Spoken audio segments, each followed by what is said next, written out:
नमस्कार दोस्तों, स्वागत है आपका हमारे चैनल में। भानगढ़ राजस्थान के अलवर ज़िले के सरिस्का राष्ट्रीय उद्यान के एक छोर पर है। यहाँ का किला बहुत प्रसिद्ध है, जो भुतहा किला माना जाता है।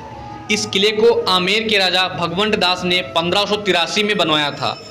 भानगढ़ का किला भारत के सबसे भूतिया स्थान के नाम से जाना जाता है और यह किला तभी शायद सबसे बड़ा अनसुलझा रहस्य बना हुआ है। रहस्यमय होने की वजह से यह जगह कई लोगों का ध्यान अपनी ओर खींचती है। यहाँ की भूतिया कहानियों के कारण काफ़ी टूरिस्ट इसे अपनी ट्रैवलिंग लिस्ट में ज़रूर रखते हैं। इस जगह को लेकर कुछ जिज्ञासु यात्री यहाँ पर मौज मस्ती करने आते हैं तो कुछ निराश होकर लौट जाते हैं, तो कुछ इन कहानियों और रहस्य में डूब जाते हैं। अगर आप भी इन यात्रियों में एक हैं तो जल्दी से इस किले में घूमने का प्लान जरूर बनाएं।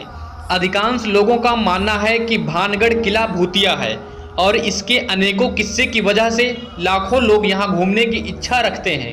सूर्यास्त के बाद किले में प्रवेश करना बहादुरी और बेवकूफ़ी का काम है, क्योंकि इसे पैरानॉर्मल एक्टिविटी का केंद्र माना जाता है। यही वजह है कि आर्कियोलॉजिकल सर्वे ऑफ इंडिया ने रात को यहां जाना बैन किया है। स्थानीय लोगों की मनपसंद कहानी है कि लोकप्रिय सम्राट माधो सिंह की, जिन्होंने गुरु बालूनाथ की स्वीकृति प्राप्त करने के बाद शहर का निर्माण किया था। वे एक तपस्वी थे जिन्हें ध्यान में रहना बेहद पसंद था। संत ने अपनी स्वीकृति इस शर्त पर दी कि महल की छाया उनके प्रार्थना स्थल पर नहीं पड़नी चाहिए।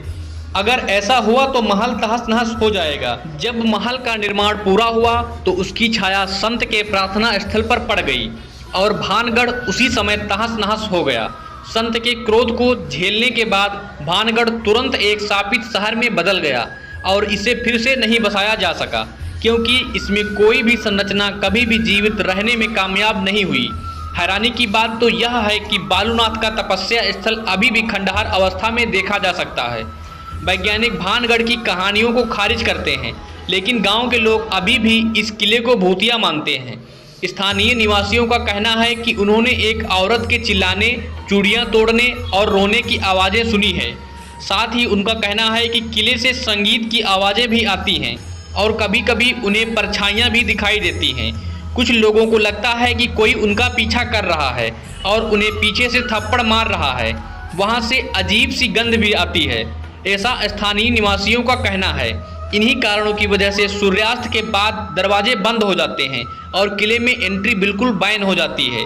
हालांकि यह कहानियां मनगढ़ंत हैं या असल, इस बारे में तो कोई कुछ भी नहीं कह सकता। आपकी इस बारे में क्या राय है, हमें कमेंट बॉक्स में ज़रूर बताएं। आपका बहुमूल्य समय देने के लिए बहुत बहुत धन्यवाद।